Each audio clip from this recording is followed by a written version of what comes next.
Neste terceiro episódio da série Mapas Importam, do cravo ao petróleo às guerras nos estreitos, trazemos de volta o mapa de Diego Ribeiro para falar do Estreito da Vez, o Estreito de Hormuz.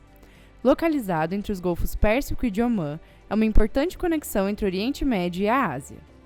Desde o século IX, o movimento de mercadorias no estreito já era controlado. Sua importância fez com que fosse alvo de diversos ataques, como o do Império Mongol. Para se proteger, os muçulmanos passaram de uma cidade litorânea para uma ilha, o que confundiu alguns cartógrafos. Abrão Cresques, que fez o Atlas Catalão em 1345, desenhou duas cidades de Hormuz no mapa, sem saber qual era a verdadeira. Como vimos no primeiro episódio, é este o espaço que os portugueses atacam e controlam, conquistando a ilha de Hormuz em 1515. Este mapa portulano de 1547, de autoria anônima, é conhecido como Atlas Valar e tem topônimos em português.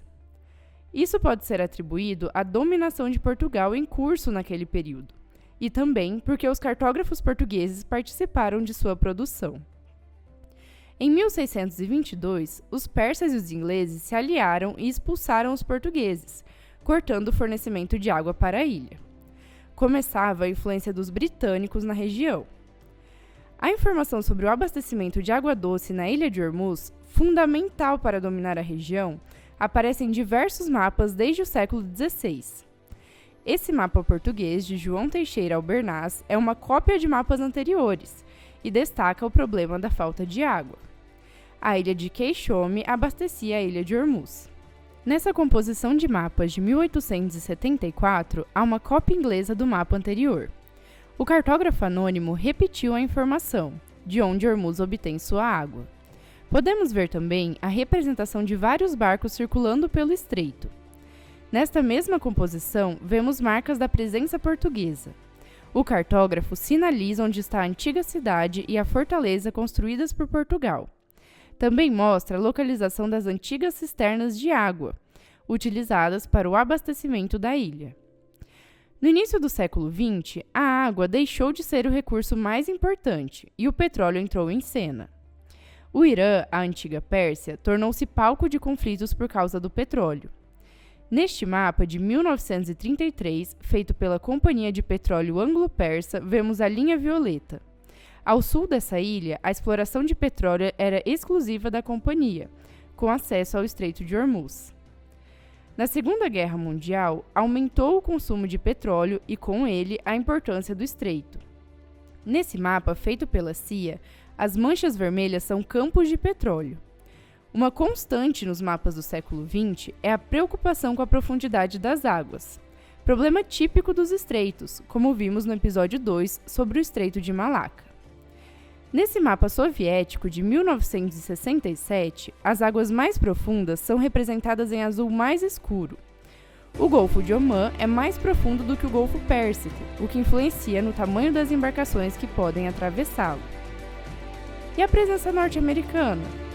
A interferência do país na região aumentou após a Segunda Guerra Mundial.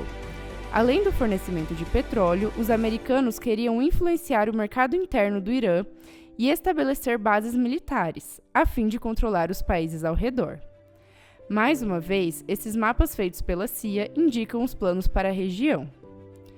Durante os anos 1980, os Estados Unidos interferiram também na guerra Irã-Iraque, visando enfraquecer os dois países, mas vendiam armamentos aos dois. Um dos objetivos era controlar o Estreito de Hormuz. Durante a década de 1990, houve uma tentativa de reaproximação com o Ocidente, que foi minada pelos atentados de 11 de setembro contra as Torres Gêmeas. Os Estados Unidos iniciaram uma série de sanções ao Irã e acusaram o país de construir usinas nucleares. Em 2006, a CIA fez esse mapa localizando onde estariam as bases iranianas.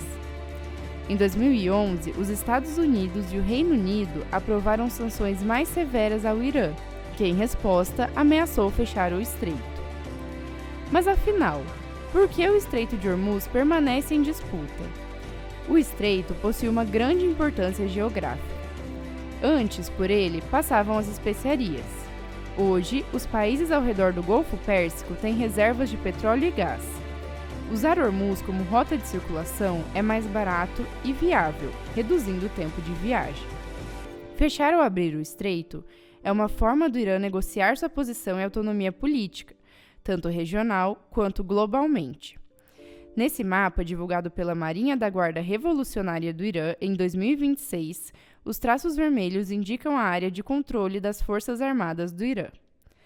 Hoje, a guerra no Estreito de Hormuz não se dá só com armas. Acontece também uma guerra de imagens, onde os mapas são manipulados para dizer quem controla.